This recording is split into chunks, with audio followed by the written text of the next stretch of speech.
Hi everybody. This is a new attempt working from home, as many people are.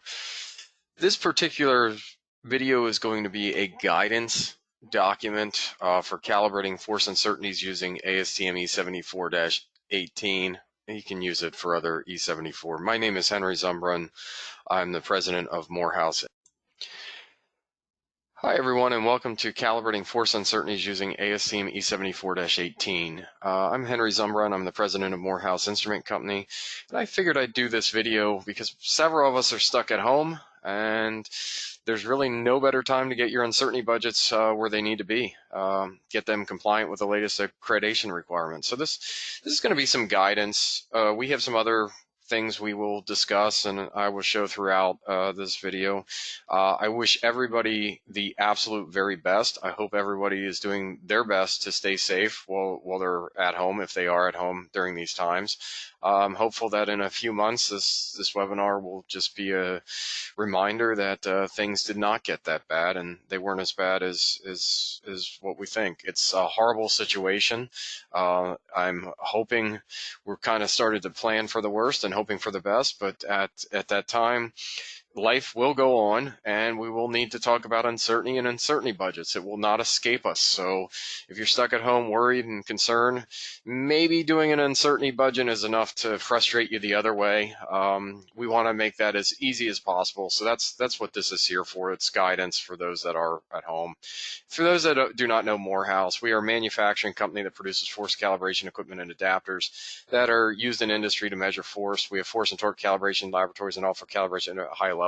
Hey, we're working with all these companies in the health industry. We're working with a lot of companies right now that are going to make ventilators, going to make masks, going to do things that are going to impact us. So if what we really want to do is we really want to get those uncertainties, we want to have confidence in our measurements so our customers can have confidence in those measurements. And so what ends up happening then is we mitigate and we reduce the risk. And if we can reduce that risk enough, that means that people will get the equipment faster. They will do the testing. They will get it, and they won't be faulty, because the worst thing that can happen, instead of making 10,000 ventilators, is making 10,000 bad ventilators. So that's what we're dealing with now. Measurements are more important than ever. They help these industries. So, please, all of us, band together and let's get this right. Let's not mess up. Too many lives are dependent on it. So that's my message. That's what we do. Our purpose is we create a safer world by helping companies improve their force and torque measurements. Right now, the big thing, torque, you get pill bottles, you got other things that need to go on. The measurements need to go on. They really are not something that can be stopped in all industries. We need to get them so we can ramp up production in any case. This is not about that. This is about uncertainty propagation for force calibration systems using ASTM E74. I will discuss why we developed this method to calculate CMCs. I will discuss general overview of typical force systems and their uncertainties. I'll cover Morehouse recommendations for calculating calibration and measurement capability. Hey, based on that, there's a published guidance document that we worked very hard on that's published with A2LA. I talk about that right here. So we developed a new method. Why we did that is because we have NCSLI RP12 that's been around for a while. It's section 7. It doesn't go that far into detail. There's a lot of pages that basically say, look at the load cell spec sheet, throw everything on it. That's not a good way. You're going to severely overestimate your uncertainty, and you're not going to test for the critical things such as repeatability in a machine and how well it rotates. I mean, you need to test the load cells in the frame. So, and then we have Euromet CG4, great document, but that relies on having the transducer calibrated ISO 376 standard, fantastic standard. We find about 5% of businesses in the US know and understand ISO 376 standard, and they're typically working to ISO 7500. The majority are working to ASTM E74, which has an uncertainty appendix. It was written a while ago, and it's not the greatest because times have changed and the way of doing things are a bit better. It's a very good effort. It just needs updated. So we decided to do all of this, and we got our document published. It became document G126, Guidance on Uncertainty Budgets for Force Measurements. It's published with A2LA published it.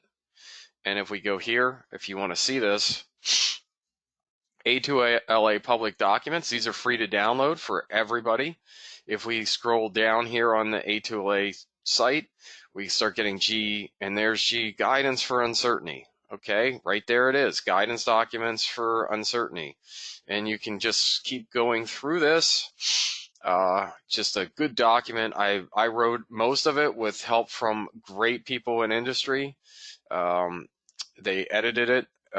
They corrected some things. They questioned me. They made me go back, look over things. But this document, very, very proud of this document. It gives a walkthrough for not only ASTM, but for other conditions, a single run instrument, an ISO 376 instruments, instruments that are not going to be used to further disseminate the unit of force. So just again, A2LA, public documents, great resource. Then we have something on the Morehouse site, which towards the end of the webinar we'll go over, but we have all kinds of things to help everybody out. You know, right here, if you go to support and smart tools, we have an Excel CMC force measurement. You can download this, open this up. Here we have Excel. Look, enable editing.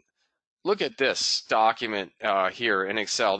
You click on the red tag, it'll tell you ASTM, lower limit factor, everything that's going on here, resolution. There's lots of notes and everything else. So this is a supplement to that guidance document. If you want to use it, it just shows you where to put everything. Reference standard stability on the sheet. Lots of different things that can be used. There's R&R here between technicians. It says per ISO 5725. I just tried to put as much and everything I could as possible into this document to make it as easy as possible. There's even a proficiency test section. You know, the requirement of 17025 2017, there's requirement for proficiency testing. So, and you need to have a proficiency testing plan, which means the parameter in your scopes, any parameter in the scopes needs to be tested at least in a 4-year or less interval.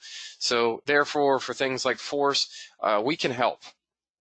We have primary standard dead weight machines. We can calibrate an instrument, send it to you. There are other labs, Sapphire, NAPT. There's kits out there that can also help with proficiency testing. But you can do your own ILCs yourself if you have two pieces of equipment calibrated in dead weight.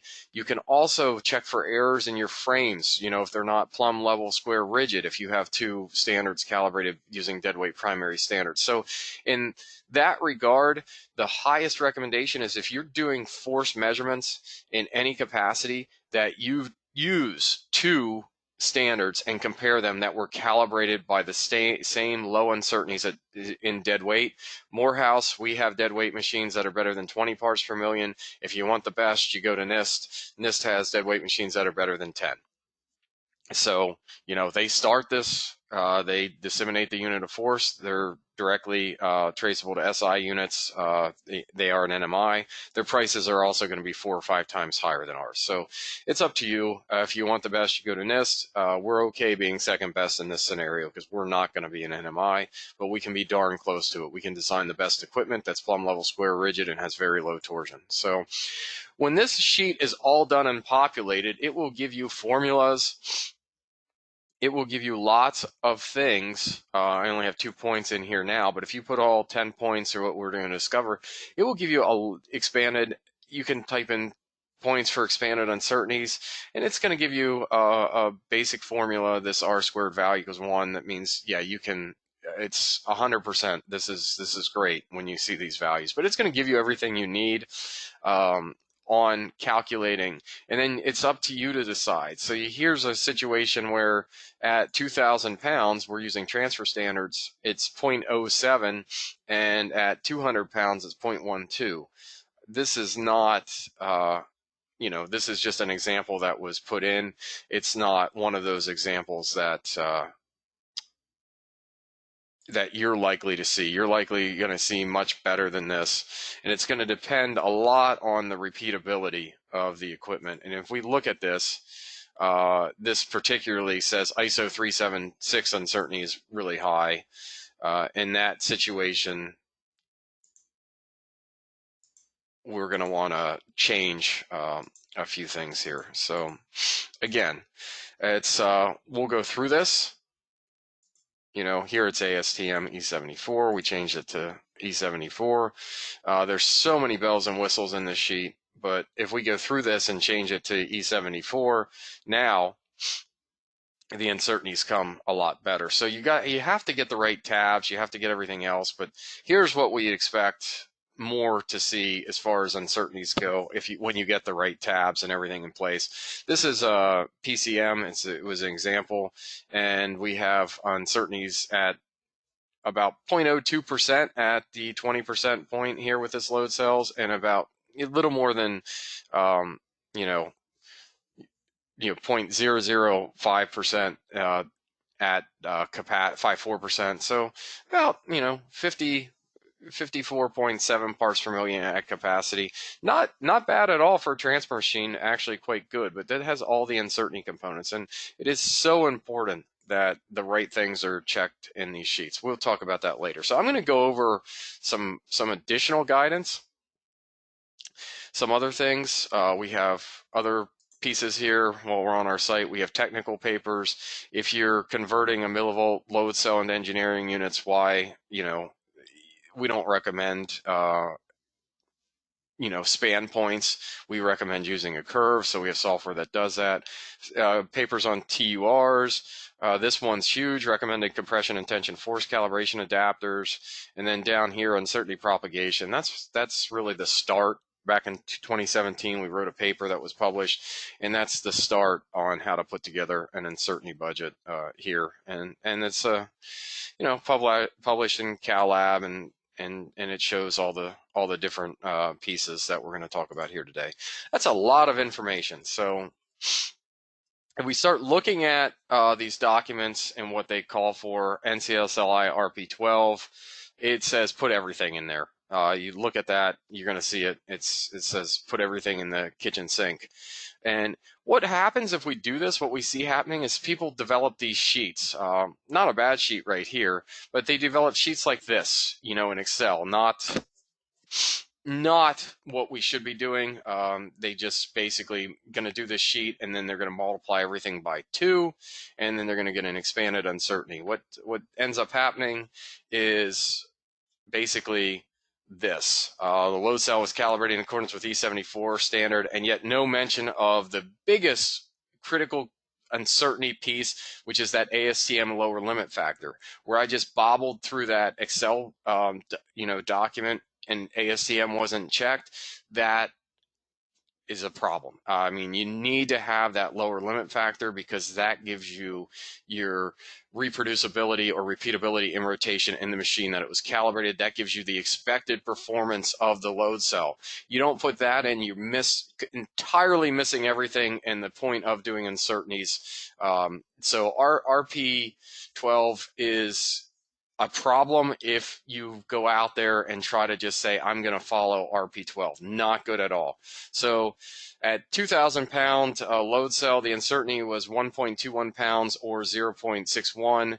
At 200 pounds, the uncertainty. So these are things that you need to be aware of that are going on. That a lot of other people, they'll take this uncertainty and say, okay, it's X, 1.21 pounds, and then they'll say, I'm good to 0.061%. You're not. That percentage drops drastically. It's multiplied by a factor of 10. It's just, this is all wrong. Two things people are doing wrong here is they're taking the uncertainty at capacity and saying, hey, that's percentage-wise, I can use that. And the second thing is they're not using that lower limit factor. So this is just a what not to do slide. This is our actual worksheet. Here's presented, it pulls up right, ASTME E74 lower limit factor is put in. Actual worksheet on this. So that's available to download. It's free. You can go, you can click the red tabs, you can put what you need to do. There's another link for this. It's like I said, it's real easy to find. If we start looking at the tiers for calibration, we're focusing on these primary standards, or at least I'm focusing on the primary standards now. It's a dead weight force applied directly without intervening mechanisms such as levers, hydraulics. That's what we have. So here at Morehouse, we have a primary standard that's going to disseminate the unit of force down to secondary working standards and then devices for force verification. So yeah, talking about the testing industry, it's going to disseminate down. We are at the top of the pyramid and actively disseminating measurements so people can make those good measurements, calibrate the machines, and produce the much needed equipment in several industries and get the testing right on so many different products. So we touch absolutely almost every single industry in one shape or form as far as getting these measurements correctly. You know, you're weighing something, you're doing something else. It's all a lot of this stuff has load cells and is somehow touched by either us or sometimes it's just mass, but it just depends. So then we get to tier 2 where we have secondary standards, load cells, proving rings. That's requirement to calibrate them. And you can see how the uncertainty is just growing and growing and growing till we get here. If we start making these mistakes and we don't get the uncertainties right at the top, they're just going to propagate down and people are going to have more risk. And when they have more risk, there's bad things, much worse chances of having consumers risk where bad products make it to the market that will affect everybody in everyday health. So things you can look at, the primary standard, there's a picture of the dead weight machine. There's a load cell being calibrated in that dead weight machine. That's used to calibrate secondary standards to class AA. And then secondary standards, you know, we're at 16 parts per million, and now secondary standards, we typically going to jump to, you know, if we want to use it from 20% of its range through capacity, we're typically going to jump to 200 parts per million. And it's just going to start getting larger and larger the further away from primary standards. More pictures. There's a comparator type machines, benchtop, that you can, you know, crane scales. CMCs will typically vary from 0.3 to 0.5%. So force CMC. So here's what we really want to look at. We want to look at the ASTM lower limit factor. As I said, we don't really care about the spec sheet at this point. We want to reduce that to 1 standard deviation. Then we want to look at the repeatability of the best existing device. If we have different operators, different machines, we want to look at that repeatability and reproducibility between operators. Then we have our type B. We're going to look at the resolution of the best existing device. This can be debatable.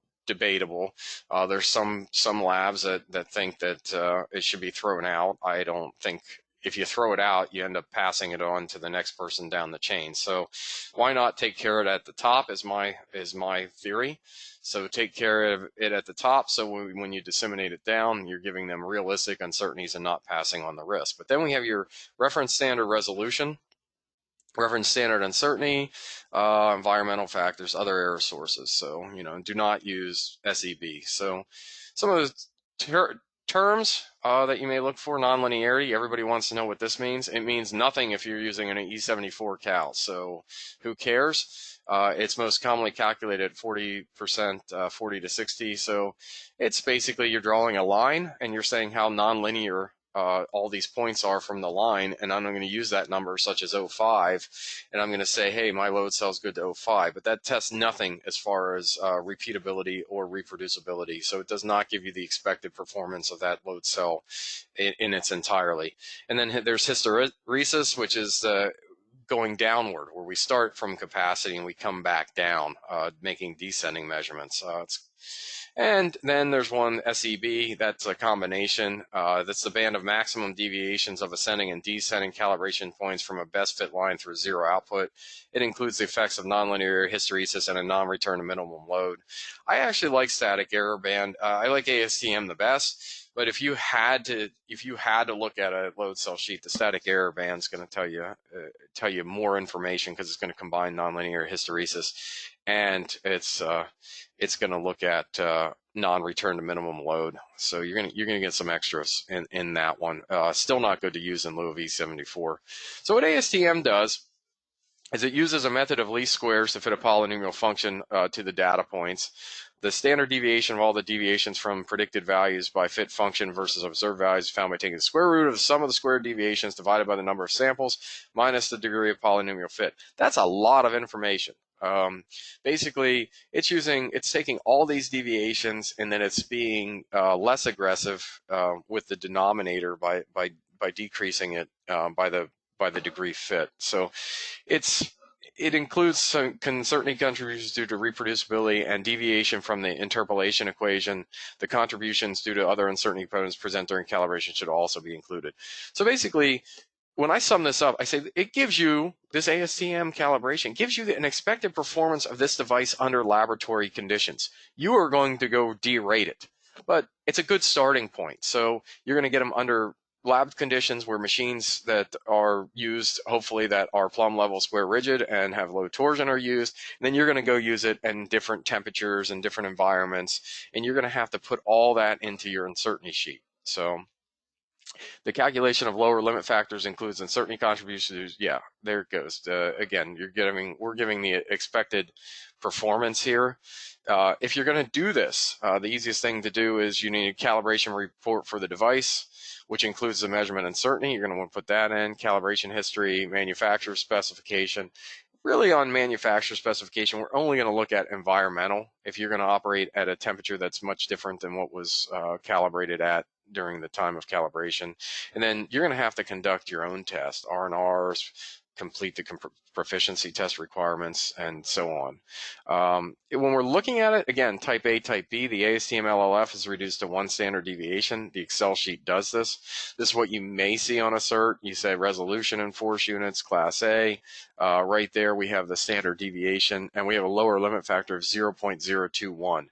Now that 0.021 is going to be divided by 2.4. That's the coverage factor that ASTM used. They used it because it gave them, the paper said, about 99% confidence. 2.4 does not give you 99. It gives you 98.2, but that's okay. They have evidence. They have statistical sampling. NIST has it that says it's 99%. So that's where they get into it. Looking at actual data, here, this is a cert from Morehouse. It says the 4 standards used. It says the expanded uncertainty. What's tricky about this cert that's coming out? This is one of our newer ones that's slowly coming out. The pandemic has slowed that a little bit, but this expanded uncertainty here is a bit different, as it includes the ASTM lower limit factor, the resolution of the device, and how good our equipment is. So this gives you really going back to that expected performance. That's like, hey, if I were to use this device in these ideal conditions, this is what I can expect my device to perform at. So I wanted to make that note on here. But what we're really looking for when we do our own budget, we're going to throw out that expanded uncertainty, and we're going to look for the lower limit factor. And that's one of the things we want to know. And then I want to know how good my force machine is, or the reference standard was for the Cal, which in this case is 0.002% because it's M4644, which is our 12,000 pound deadweight machine. I'm going to want to know that. I want to take care of these things individually. It's an important thing to know. But so right here, we're just going to worry about this, this lower limit factor. And back to the other example that I used, if you take that device, the Excel sheet will reduce it by 2.4, which equals 0.00875. Don't care about rounding at this point. We don't want to round our numbers until the very, very end. So as far out as we can go, the better. Here's this cert here. Here's the ASTM lower limit factor. We enter it in. Go back to the other one, 0.00875, and yeah, they're same number, just expressed as scientific notation. So we put that in. We have other things to put in, of course. That's the first one. Now we're going to look at repeatability of the best existing device.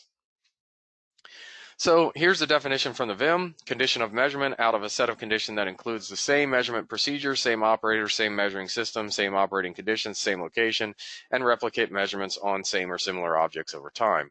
Measurement repeatability, their measurement precision under a set of repeatability conditions. What's that mean? That doesn't tell you that much to do your testing.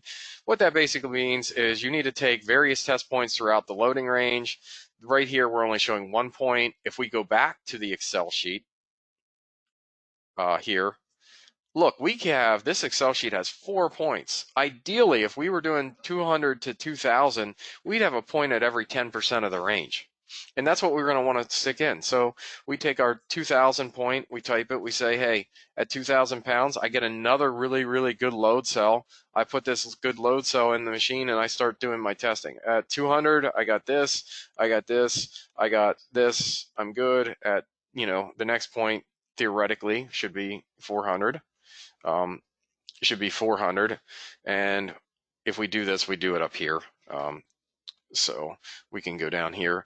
Should be 400. Anything in yellow we don't want to overtype because we also want to grab stability up here. But at 400, it could be, my measurements could be 400, 400.01, 400.03, 400.02, and then we look at these numbers.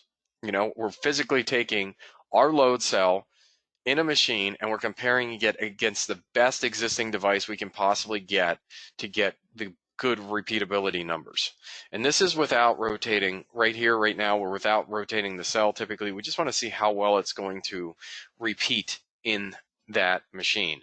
So we get these, and then you can see you start getting summaries, and this changed things for us. Now we're at 01 and 011. So not bad. Still going well. But if we did a repeatability and the technician added like 40.10, it's going to show up.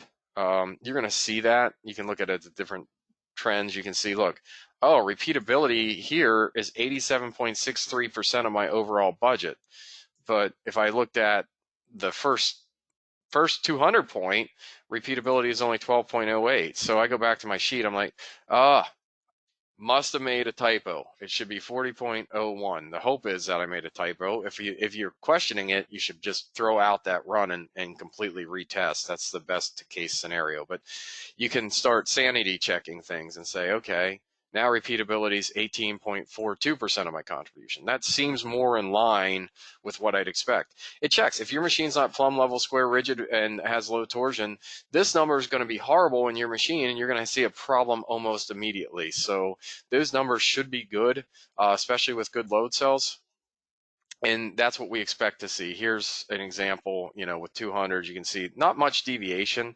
And my good rule is to say, hey, take a repeatability point for 10% in the loading range.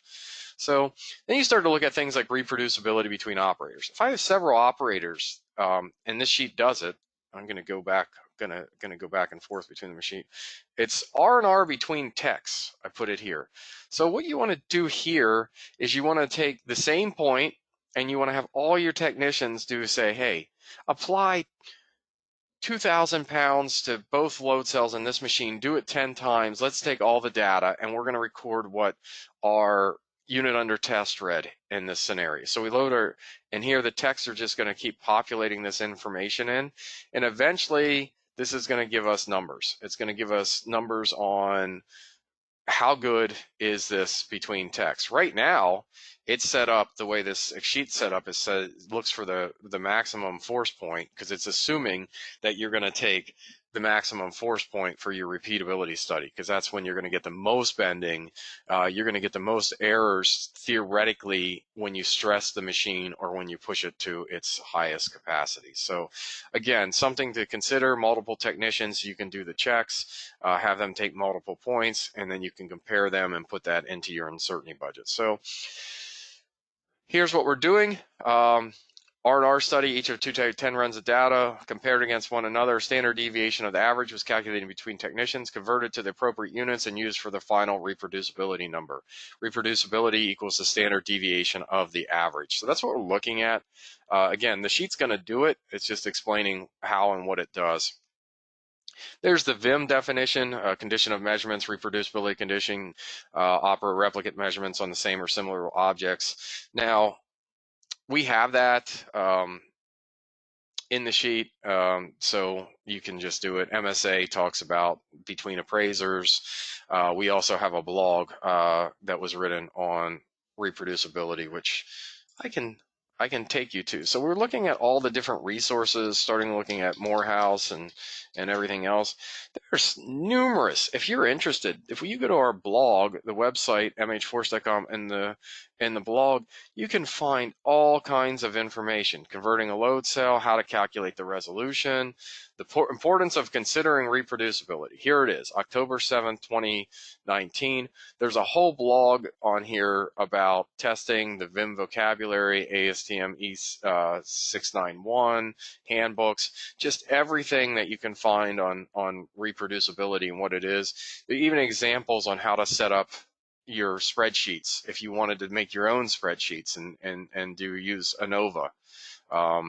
You can use ANOVA in Excel, or there's ways to do it with, setting it up without. But it tells you exactly what's going on and exactly what's doing. So lots of stuff on this. In fact, the other day, March 4th, we were looking at the still back in good old days of thinking this thing was going to pass, but there's one on, usefulness. We are celebrating 100 years in business, so that's kind of cool, but usefulness of equipment and evaluating that when you're making purchases. Again, just numerous, converting a millivolt signal into engineering units, just again, lots and lots of different information for people. So again, the blog site's very good. Reproducibility, you're going to do those measurements. It's going to show up in this spreadsheet on every line and say, hey, this is in this situation, the percent of the contribution was really, really low, and it's going to multiply it through. Those are the ones that you have to do. Those are physical ones. We have to calibrate the device to get you the E74 lower limit factor. You have to do a repeatability test in your equipment. Reproducibility by operators, you have to do. That's data that needs to be gathered. Now, type B stuff is stuff you can go find. A lot of it's on the cal reports or on the spec sheets. You can find a lot of this stuff, and we'll go through it. Some other error sources, you're going to pick them up by doing the PT test, which you have to do every 4 years anyway, and that's, I say, get ahead of it. Why risk making bad measurements? Do your PT when you have new equipment. Test it with 2 standards calibrated by dead weights. Do that now. So resolution of the best existing device. It's the smallest change in quantity being measured that causes a perceivable change in the corresponding indication. And this is ILAC P14, says best is understood to be device calibrated that is commercially or otherwise available for customers, even if it has special performance stability or has a long history of calibration. That's what we like. Hey, if I'm doing this, I want to cherry pick my best load cell. I want to cherry pick my best transducer, the stable one that has enough resolution to get what I need. So for this calibration, it's a very stable load cell and indicator with a resolution to observe difference in repeatability conditions. So we're working on a paper. Hopefully NCSLI goes on this year, and we will present our paper. It's all about resolution and the importance of resolution and the importance of good indicators. So if I have an indicator that's stable to the 6th decimal, the uncertainty contribution from resolution is going to be a lot less than if I have one that's stable to the 4th. So it's one of those things. If you have great resolution but it's too high, it's going to kill your budget. So you want to get realistic numbers, good load cells, great indicators that have stable resolution. So this is usually going to be found on your certificate of calibration, labs reporting what the resolution is. Also have a blog on how to calculate it yourself per point if need to be. So there we have that. We have reference standard resolution of best existing device, reference standard resolution. Here we're using dead weights, so we're actually physically applying weights, so there's no resolution. But you would, if you're using a load cell as a reference, you would put that in as well. So reference standard uncertainty, this is usually measurement uncertainty for the calibration of reference standard used to calibrate the force measuring device. Here it's 16 parts per million. So that's ours, 0.0016. You put that into the sheet, you're all good to go. Other labs may have like 0.04%. Guess what? You're not going to be able to have a better uncertainty than the reference lab that did your cal. That's just not going to happen. If it does happen, everything is wrong. It's not right. So if you want the lowest uncertainties possible, you go to the reference labs with the best capabilities. A lab with 0.04 cannot give you a combined uncertainty that's less than 0.04. It's just mathematically impossible. So if we examine them, here's us, expanded uncertainty, 10K load cell, 0.41 pounds. Again, you look at an accredited cal supplier, this is the next, once you get away from primary standards, this is the next one down on the chain. the uncertainties are going up. So we calibrate a load cell for them. They're gonna be okay. That load cell's 0.1. Then they start calibrating for other people. And it gets high because it's 0.1, it's 0.41 at 10,000 pounds. In that percentage, you can see is 0.004. But then at, they're not going to change a load cell at every point, so they're going to have to use it continuous, and then that it gets quite high at the lower points. So, and plus repeatability. Depending on the machines, the dead weight machine, plumb level, square, rigid, low torsion is going to have much better repeatability than most hydraulic systems. So that's just what it is. You go dead weights, you can get at 0.002. Hydraulic systems, the best you can typically get is 0.02. If people are touting better than that, I don't know how they're doing it. It's just very, very difficult. So this just shows primary standard is approximately 10 times lower using secondary than using secondary standard. So just something, food for thought to consider. Here's what you're going to find. Normally you're going to find that on your Cal report, and you're going to have to multiply each. Our sheet does it, but you multiply each one. So at the first test 10% point, 204 units multiplied by 16 equals 0.032. Once we get to 2000, that'll be 0.032. So it's simple math, really. In addition, for CMC for ASTM calibrations, we're going to start looking at reference standard stability. Reference standard stability, the change in output from one calibration to another. This number is found by comparing multiple calibrations against one another over time. If the instrument is new, the suggestion is to contact the manufacturer for stability estimation.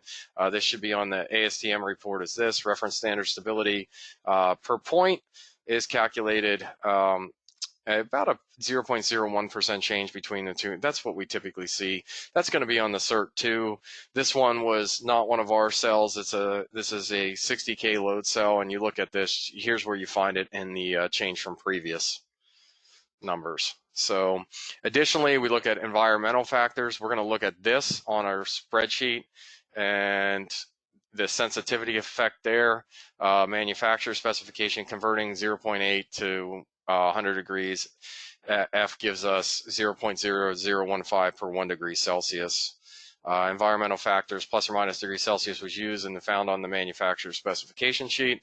The temperature effect is 0.0015 degrees. So we're good. We're good there. With that, very easy to just stick in, and then we start talking about other error sources, which are off-center, misalignment, side load sensitivity. If you're using one of our Cal machines, our Cal machine has about a 1/16 of an inch. We need to include that from the specification sheet. You can find it on the specification sheet here. Other error sources could include geometric alignment, timing, contributions associated with using different indicators. The biggest one is going to be adapters. If you're not using the same adapters that were used during calibration, or you're switching adapters for your customers, those error sources make all of this useless.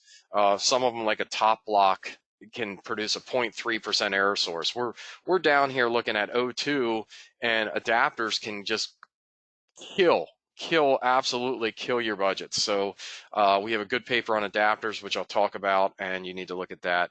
Indicator uncertainty, if it's not used with the same indicator that was used for calibration, you're going to have to do something. You're going to have to figure that out and add it. We highly recommend you use the same indicating system at the time of calibration, as this will reduce the overall measurement uncertainty by removing an additional uncertainty source. So here's other error sources. We have all of these, lots of blogs on them, using mass weights instead of force, cable stiffness, talk about them all in our trainings. Cable length, 4 versus 6, butt and load cells, just flatness of load cells, adapters, all of these, proper pin size, 0.1% instrument can jump to 1.72% error without using the proper pin size. We demonstrate that in some of the material that we have, certainly found in our blogs. And if you come to our live training, we go over each one of these in a bit more detail. So there you have it. For the most part, this is the using our sheet, what we're doing. We made it simple. There's red things that you can click on. You can enter the stuff. You can go through it. You have the guidance. You have this video. You have a guidance on the sheet. You have a standalone document from A to Olay. So here we're using what's recommended in the GUM, using Welch-Satherthwaite. Infinite degrees of freedom for many type B may not represent the true uncertainty. So we're looking at different things in ways to do things. Just, you know, this equation shows if we take type B down a little bit more, what does that do to this? So there's still debates on some, but this sheet will work. You can play with it. You can do all kinds of different stuff. We do all of this and we get numbers, and here we get numbers like 200 and 400. You can see expanded uncertainty is 0.21 at 200, and now we're dropping down to 0.012 at 400, and it's probably gonna, as this goes up, we're gonna probably level out at capacity of better than 0.1. Sometimes you're gonna get, at capacity, but then again, really important, look, that bottom point, if you wanted to claim a percentage right now, you're going to have to, for your customers, the best thing to do is just do an equation and plug that in. But if you wanted to just say one number right now, your number, if you're using this to make measurements from 200 to 2000, you're going to have to use the worst case scenario in that if you want to take those. So not using dead weights, if we look at the expanded uncertainty here, like I said, using dead weights 0.2 and 0.12, not using dead weights, the expanded uncertainty more than doubles at capacity. It can be 5 to 10 times higher. So it goes from 0.012 to 0.026, 0.02. So yeah, it's, again, if you're looking at those labs that are doing this with, when they say they're good to 0.04, 0.05, 0.02, you're not going to be better than that. It's fine. It's not a bad place to be. It's just if you need your equipment to be better than that, it cannot be better than that of the standard used for calibration. So next step is to keep doing it. You do it for every point in the range, and then you just go through and do the things in red. You're going to have to do the repeatability. You're going to have to do, the reference standard uncertainties may change. Stability, that will change at each point. That's usually not consistent. If you want to take the worst case stability through the range, you can do that, but then you're probably going to overestimate your uncertainty. So there's a paper. This one can be downloaded. This basically shows the best we think you can get on the tier 1 is about 0.02%. If you're going to use in the range from 20% to capacity, and that means the best you can get at the next tier, assuming everything is perfect, is 0.3. So you have calibration by dead weights. That's done at Morehouse. Then we're going to go put the load cell on a cal machine. Then we get to 0.02%. And then after we do, then from the cal machine, we're going to test another load cell. If that load cell is absolutely perfect and we get to the next level down, the best that it can be is 0.031%. So that's the absolute best. Here's a table, a tier that just shows it again. Percentages are based on a 20% point. That's usually what we're looking at. 10% points are more difficult. The resolution starts to play a bigger picture and everything. So Morehouse ASTM method, if we compare uncertainty attainable, yeah, you can get, we're saying you can get 0.2. If we look at ISO 376 guidelines, they're saying you can get 0.5. So ASTM method, different standard, different things we need to consider, get down to 0.2. If you go to ISO 376, really the best, if you start doing all of this, the best you're going to have to account for, interpolate all this other stuff, the best you're going to get is typically 0.5 per that guidance document. So just something to look for.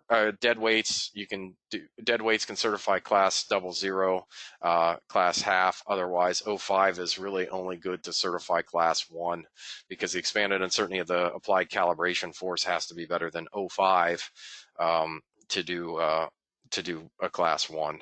So for those 5% that may be listening to that do ISO, yeah, have your standards calibrated by dead weights on a primary machine for sure. Document links, yeah, G126, that's on A2LA site. You can just download it. That's a guidance. It explains everything in detail that this did. Then we have the Excel Excel sheet that I showed you. And then we have recommended compression and tension adapters for force. That's, like I said, very, very important. And uncertainty propagation for force calibration systems, or how to put together a force CMC. So that's something else. The Morehouse E equals MC3 Excel spreadsheet that was developed by me and Dylan Shaw, and author of the Metrology Handbook, is a very, very useful tool. So if you need a copy of how to calculate CMC for force, you can email us. You can get it from A2LA. You rewatch this webinar, you can just go online and download the stuff from our website. With that said, I wish everyone the absolute best in dealing with what you're dealing with. Hopefully this will have made some insight and made your life a little bit easier while calculating force CMCs. And again, just be safe, be cautious, do the things that need to be done, distancing, washing your hands, do everything you need to do to be safe. This is scary times, and you can mitigate that risk, and you can mitigate your calibration risk by using equipment that's calibrated by primary standards. So in all, take care. Bless everybody.